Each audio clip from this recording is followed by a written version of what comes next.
This is Craig, and as I've been alluding to in my videos a bit, this is the beginning of what I hope turns out to a pretty interesting series of horror movie reviews. Obviously, the inspiration comes from the month we're in right now, or at least the month we're in when this video is going to roll up, October. And so, I want to do a review a day for October, but I'm not going to necessarily just review stuff that people know about. I mean, I'm sure some of the things I might find obscure, others are like, oh, that's not that obscure at all. But I'm trying to pick movies that I'm not going to necessarily pick, hey, these are all my favorites. In a couple of cases down the road, you will see a couple of examples of movies that I really enjoy that I think are somewhat obscure.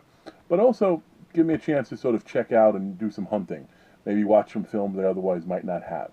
So, for my first movie for the month of October, the review, I'm going to do a movie called Spiderhole. Now, I personally never heard of this movie until I stumbled across it on Amazon. It was made in 2010. It looks, it was definitely shot, or at least appears to be shot overseas. Daniel Simpson was the director, and he's done a couple of movies. Haven't seen any of them really sort of any huge notoriety. I might be wrong with that. I will say, though, he also wrote this movie, too. And in that case, kudos, because sometimes the combination of a writer and director in the same entity can work tremendously. Sometimes it can work horrifically.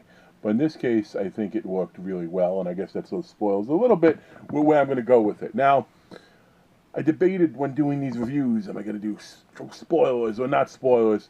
I think it's going to come to the type of movie or which movie it is. In this case, though, I honestly think the movie was so well done, so well shot, so well conceived. I don't want to spoil it for you because I want you to try to see it. I think it's worth watching. I think you'll enjoy it, and I'm personally curious what's going to happen if more people see it, would gain some love. I will give you the premise, and just hearing the premise is something like, wow, really? Spiderhole, in this case, is alluding to this really tiny hole that's in a wall that allows people to see out of a house, and that's the only contact they get with it. Well, how'd they wind up in that situation?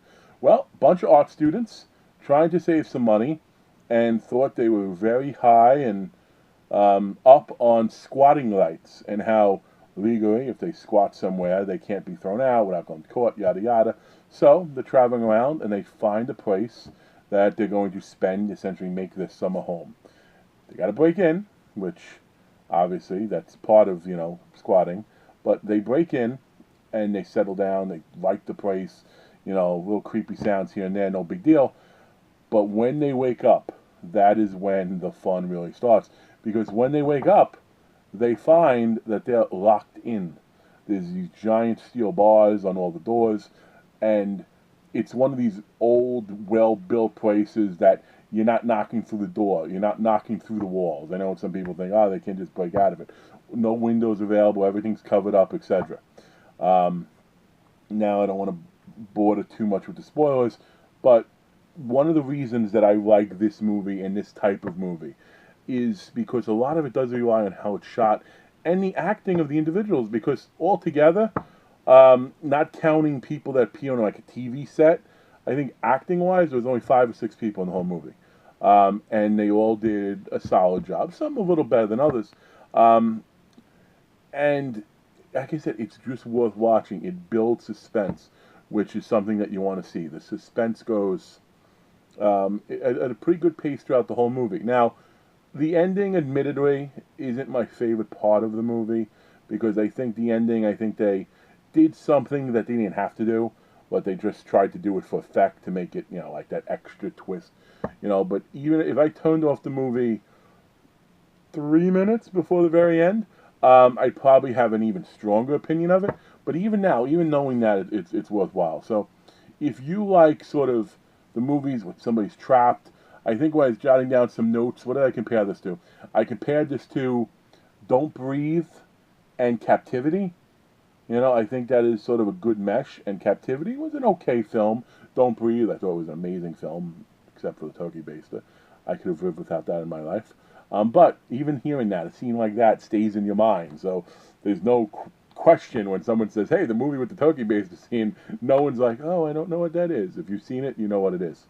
But I'm not going to give rating numbers necessary on all these because I think it's hard to compare movies across genres. I don't mean genres, obviously these are horror, but along kind of budget. Like a movie like this, I'm sure the budget was pretty low, whereas other bigger budget movies, they might do budgets high. All that's relative. I will ultimately say, though, it is a huge thumbs up for me. It is a movie that I'm going to be honest, I'm looking to get the copy on DVD or Blu-ray. I don't know if the Blu-ray exists yet, or if it was ever made, etc. Because, Amazon movies that were sort of hidden in plain sight, I guess. But Spiderhole, the very first movie for my Halloween month of reviews, I give a big thumbs up. And please, if you've seen this movie, comment down below. What did you think of it? Do you agree with me? Do you disagree? Because if you disagree, this whole review thing might be off to a bad start for the month. But the feedback is definitely well received. Okay, and if you haven't seen it, after you see it, comment down below. Let me know what you think too. Thanks a lot, everybody, and make sure to check out tomorrow.